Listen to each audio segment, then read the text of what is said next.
Automatic suspended naman ang klase at trabaho kung ang TCWS ay inilabas sa oras na nagsimula na ang klase. Para sa mga lugar na hindi kabilang sa TCWS, ngunit nakararanas ng malakas na hangin o ulan, nakadepende kay Mayor o kay Governor ang desisyon sa suspensyon. Tandaan, sakop lamang ng DepEd order na ito ang levels K-12 sa mga pampublikong paaralan, ngunit may option naman ang mga pribadong paaralan, state or local universities and colleges na sundin ito. This is a public service announcement. From PBS, Presidential Broadcast Service, and Radyo Pilipinas. And we're back here in the program Front and Center. As mentioned earlier, we will be talking about the resumption of the overseas voting registration, which will be held or start this coming December. And with that, we're now joined by COMELEC spokesperson, Director John Rex Laudianco. Good morning, Director Laudianco. Welcome to Front and Center. This is Steph Vicente of Radyo Pilipinas World Service. Good morning, Ma'am Steph, and to all the viewers and listeners of Front and Center worldwide. Good morning. Okay, thank you again, Director Laudianco, for gracing our program. Our first question, what are the preparations being done by COMELEC prior to the return of the overseas voter registration on December 1, 2025? The trainings now for the personnel of the Department of Foreign Affairs, specifically those stationed in the Philippine embassies and consulates, are ongoing. We're training them on how to use the voter registration system and the new processes being employed by COMELEC to ensure that most Filipinos who have yet to register abroad will be encouraged to register. We're also requesting from them to include the voter registration services in their one-stop shop and frontline services throughout their posts. And you have mentioned the coordination with the personnel from the Department of Foreign Affairs. So I would like to ask if there are ongoing coordinations already with our Philippine Foreign Service post. Yes, there are, and the trainings have begun. The training for the Asia Pacific has begun yesterday, and we will be continuing throughout the remaining months prior to December the trainings of all overseas posts. In order to save from the funding and cut the cost, we have lumped and regionalized the training of the personnel deployed in these embassies. For example, those deployed from Hong Kong, China, Macau, and all the other Asia Pacific regions were conducting their training in Hong Kong right now, and it has begun on Monday. We'll also be having one in Hawaii. There will be one for Europe, and another one somewhere to cover the Africas and the Middle East. Since you have mentioned how the training would be regionalized, we are just wondering if which countries need to get greater focus in terms of overseas voting registration. While there is no specific country being targeted, but we are aware that there are countries which has quite a number of Filipinos. For example, in Asia Pacific, there are a significant number of Filipinos working and residing in Hong Kong, in Macau, and somewhere in China. So we emphasize that we have to give extra efforts to these countries to encourage most of them to register. We know that we cannot make a perfect effort for this 100% registration, but at least we are targeting the highest number possible of registrants to garner in the specific areas. Also, as mentioned earlier in the program, the COMELEC targets to register at least 3 million overseas voters for the 2028 national and local elections, or NLE. How will COMELEC achieve this number? This is a combined registration both from overseas and locally. As we all know, the August 1 to 10 registration already reached the peak of 4 million voters. That's the 2 million voters. 2 million. That's the highest number of registrants achieved in 10 days. Usually, the 2 million, we achieved that in a span of 1 year or more. But in 10 days, we had reached that, 2 million. And we're expecting another 2 million when we resume the registration locally from October 1 up to the third week of July. From the last week of October to the third week of July 2026. We're expecting an addition of at least 1.5 to 2 million local voters. And on top of this, we're are targeting almost a million. For example, a million voters, for example, in an overseas post. That's the most ideal target right now. We would also like to ask if there would be voter education campaigns abroad regarding this. Yes, there is. That's one thing that we had emphasized in the campaign for voter registration. That the voter registration should not just focus on garnering registrants, but we should also infuse this with voter education and voter information efforts. Our fight against fake news, our fight against vote buying and vote selling, and of course the responsible voting. That's the most important voter education effort that we're focusing on now for all registered voters to vote responsibly in all elections, be it in the local elections, in the forthcoming barangay and sangguniang kabataan elections, and most especially in the 2028 national and local elections, given that will be a presidential elections. What are the other measures or initiatives that are being spearheaded or set to be spearheaded by COMELEC to increase the number of overseas voters for the 2028 elections? Like what we're doing locally for satellite registration within the country, we're also encouraging the overseas posts to do satellite registrations for the registration to not be confined just in embassies and consulates. That the most effective way that we saw is that to include the registration in the programs going or delving into the Filipino communities. We saw that as the most effective way to do it because Filipinos, not just getting the consular services, for example, renewal of passports, certifications, and all, they could also register at the same time. We saw that as the most cost-effective and also the most effective way to encourage Filipinos abroad to register. And before we get your final message for our viewers and listeners, here in the program Front and Center, we would just like to know or to get updates because we know that the Supreme Court released or issued a TRO in regards to the implementation of the Bangsamoro Autonomy Act number 77. How will this affect the BARM elections? As Chairman Garcia had stated yesterday, the commission is now in session. The whole commission and back is in session to study and on how to proceed with the steps that we're going to do. As we all know, the temporary restraining order was issued to restrain and enjoin the implementation of Bangsamoro Autonomous Act 77, which is the redistricting or apportionment of the seats of the 32 seats in the BARM. But unfortunately, for purposes of the October 13 BARM parliamentary elections, COMELEC opted not to implement BAA 77. So the question now, will the TRO issued to enjoin the implementation of BAA 77 also affect the elections that we are going to conduct on October 13? So this matter is now being studied meticulously by the Commission and Bank and its law department so that we could do or make the appropriate actions whether or not to halt our preparations now and whether or not we will proceed still in the October 13 BARM elections. All right. And now we would just like to get your final message or reminder, at least for our overseas voters. Thank you very much, Ma'am Steph, and to Front and Center, thank you for this opportunity. To our kababayans, Filipinos abroad who have yet to register, we highly request, we sincerely pray that you join the democratic processes of the country. Your voice, your votes are most important, very important in the forthcoming elections, in the 2028 presidential elections.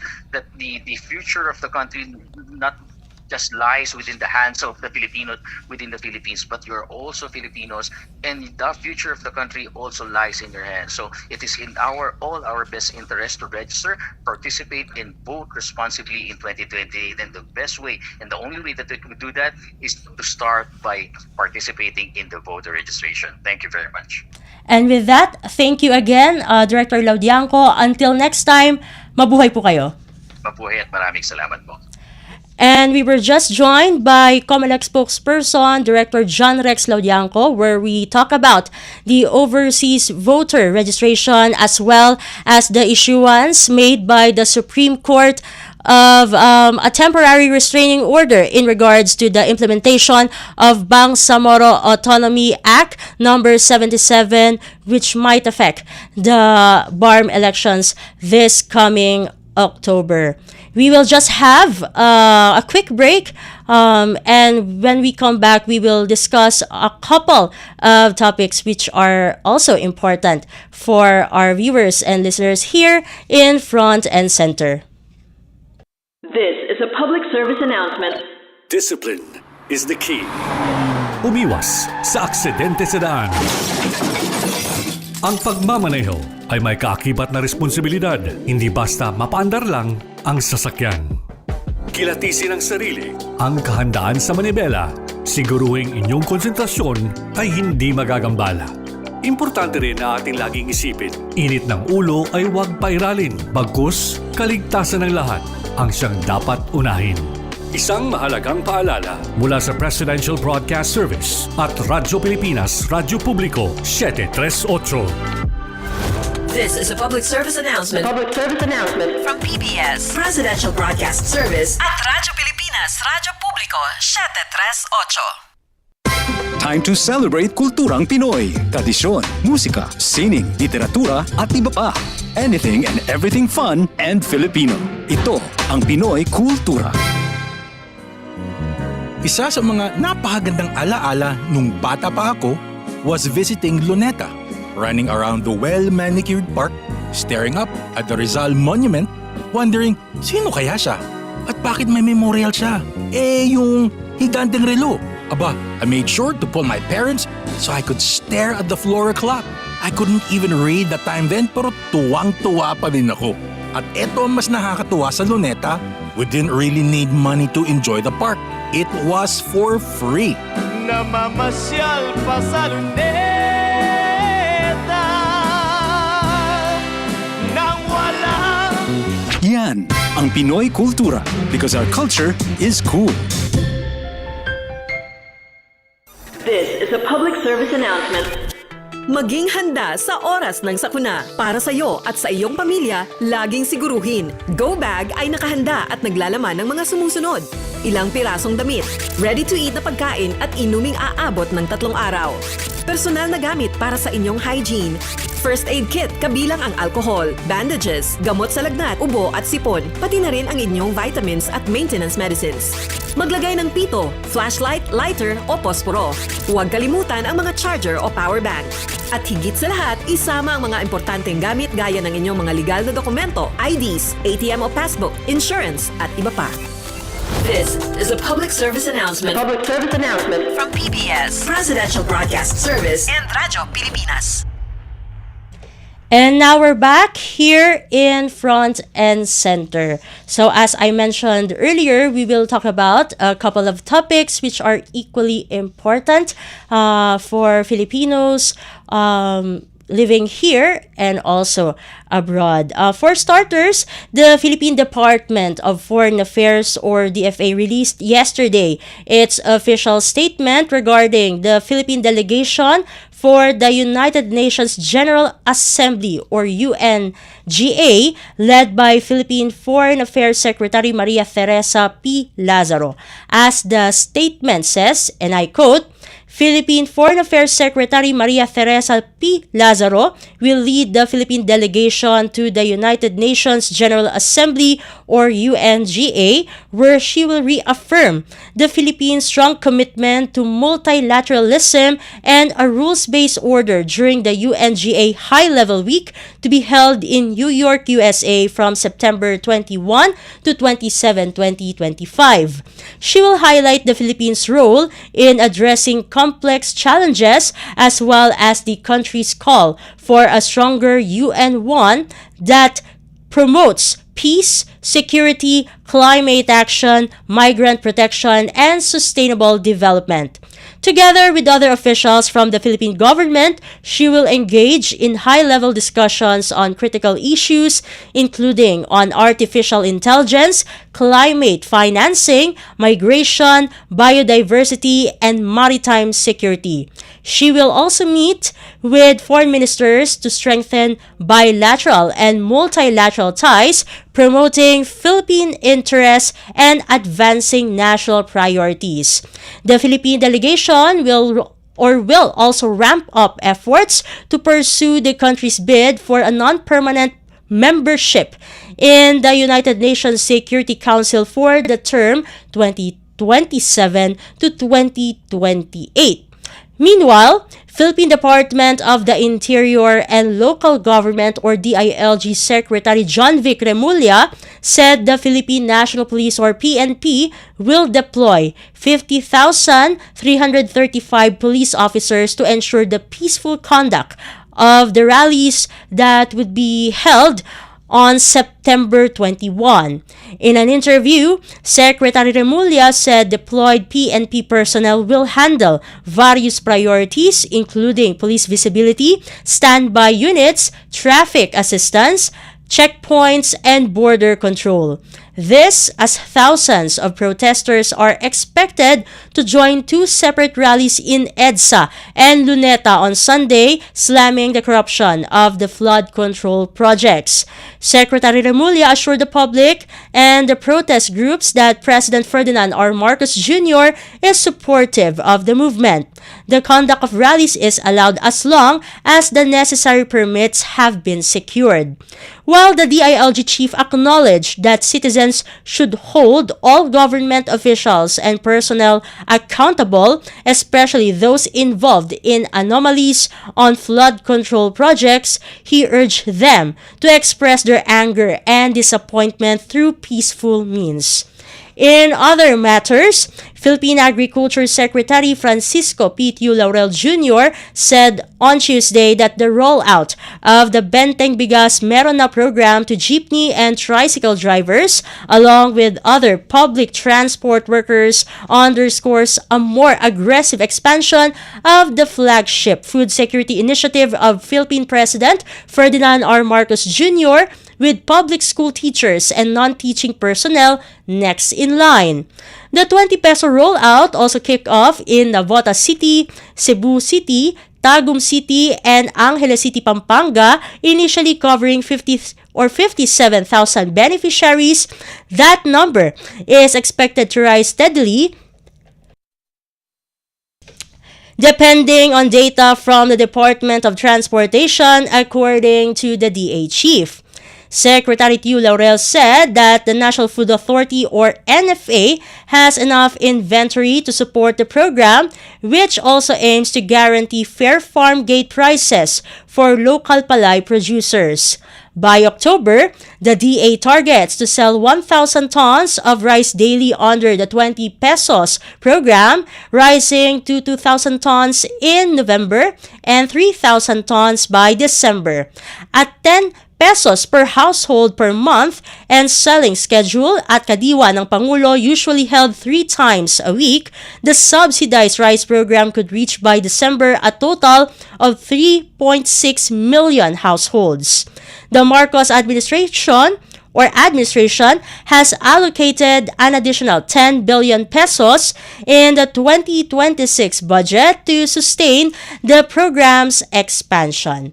Meanwhile, the Philippine Department of Social Welfare and Development or DSWD's Protective Services Bureau or PSB led a national policy dialogue to generate insights and recommendations in the crafting of a comprehensive anti-discrimination policy that will address the prejudice on sexual orientation, gender identity and expression, and sexual characteristics or SOGI-SC.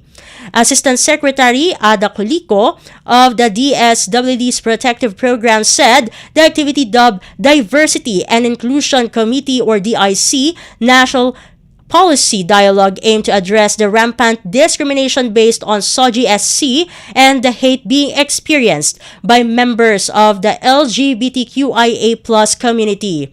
Assistant Secretary Colico said in her opening message in the dialogue that this committee was established with a clear and compelling mandate to champion diversity, foster an inclusive culture, and promote equitable practices across government agencies.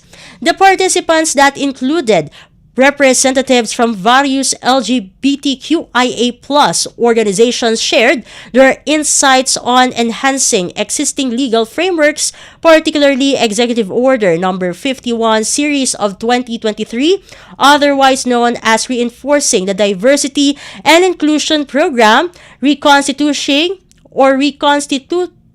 creating the Agency Committee on Diversity and Inclusion and creating the Special Committee on Lesbian, Gay, Bisexual, Transgender, Queer, Intersex, and Asexual or LGBTQIA+ affairs. The event also highlighted the work of representatives from various LGBTQIA+ movements who presented their organizations' initiatives, successful interventions, and relevant research outcomes to better address discrimination and ensure their equal access and participation in society. The two-day activity is part of the efforts of the Philippine government to ensure that its programs, services, and policies will be more gender-responsive and gender-sensitive to the needs of vulnerable groups, including the LGBTQIA+ community. And also, we also have news from the Philippine Department of National Defense as the Philippines and South Korea are looking into expanding their defense cooperation. That's according to the DND. The possible expansion was among the topics discussed during the 4th Philippines Republic of Korea or ROK Joint Defense Cooperation Committee or JDCC meeting held in Seoul last Monday. The DND said in a statement, and I quote, "During the discussions, the ROK side reiterated its commitment to continuously support the Capability Upgrade Program of the Armed Forces of the Philippines or AFP. Both sides also welcomed the opportunity to explore greater collaboration in the defense industry, particularly in the areas of research and development, technology transfer, and co-production initiatives, thereby complementing the Philippines' efforts under its Self-Reliant Defense Posture or SRDP law." The DND also said the convening of the JDCC reflected the enduring defense partnership between Manila and Seoul, anchored on shared values and mutual aspiration to advance peace, stability, and prosperity in the Indo-Pacific region. During the meeting, both sides reaffirmed their commitment to strengthening cooperation under the 2013 Memorandum of Understanding on Cooperation in the Field of Defense and in line with the Joint Declaration of Strategic Partnership elevated in October 2024. The Philippines acknowledged South Korea's support for its advocacy to uphold a rules-based international order and adherence to international law, emphasizing the importance of collective action to preserve regional security and stability. The meeting was hosted by South Korean Ministry of National Defense Vice Minister Lee Do-hee and was co-chaired by DND Senior Under Secretary Ireneo Espino. The two officials agreed to broaden defense and military cooperation through sustained discussions at the working level under existing frameworks, covering logistics, education and training, and expanded Navy-to-Navy engagements. Both sides also agreed to explore arrangements that would enable the conduct of more complex joint training activities, further strengthening the interoperability of the armed forces. And finally, the United Kingdom or UK is interested in having a defense deal with the Philippines that would enhance operational collaboration between the two countries' armed forces. In a statement, the Philippine Department of National Defense or DND said UK Minister of State for Defense in the House of Lords, Lord Vernon Coker, relayed this interest during his meeting with DND Secretary Gilberto Teodoro Jr. at Camp Aguinaldo on Tuesday.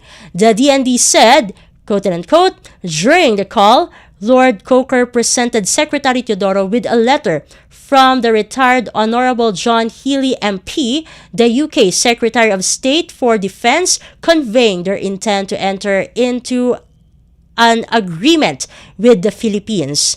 The SOVFA stands for Status of Visiting Forces Agreement, which is a bilateral visiting forces agreement between two governments concerning the status of armed forces from each state while in the territory of the other.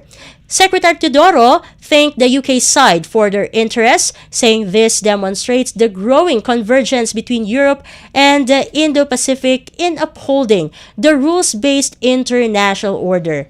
The DND said as a way forward, they agreed to undertake their respective internal processes and commence formal negotiations for the proposed SOVFA, which will enhance operational collaboration and interoperability between the Philippine and British armed forces. Both sides also exchanged views on the regional security situation, including developments on the South China Sea, military educational exchanges, and defense industry cooperation. The meeting concluded with a mutual commitment to strengthen the ever-growing defense partnership between the Philippines and the UK in support of regional and global stability. And at this point, we'll be ending today's edition of Front and Center. We would like to thank first our technical staff composed of Sir Milo Jonella, Ma'am Susan Aison, Hiro Lucero, and Justin Osias, who made this program possible. Thank you as well to our station manager, Mr. Ray Sampang.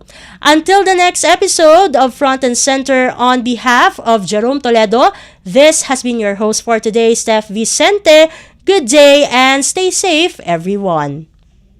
You have just heard and watched Front and Center. Front and Center. Join us again for another edition here on Radyo Pilipinas World Service. Front and Center.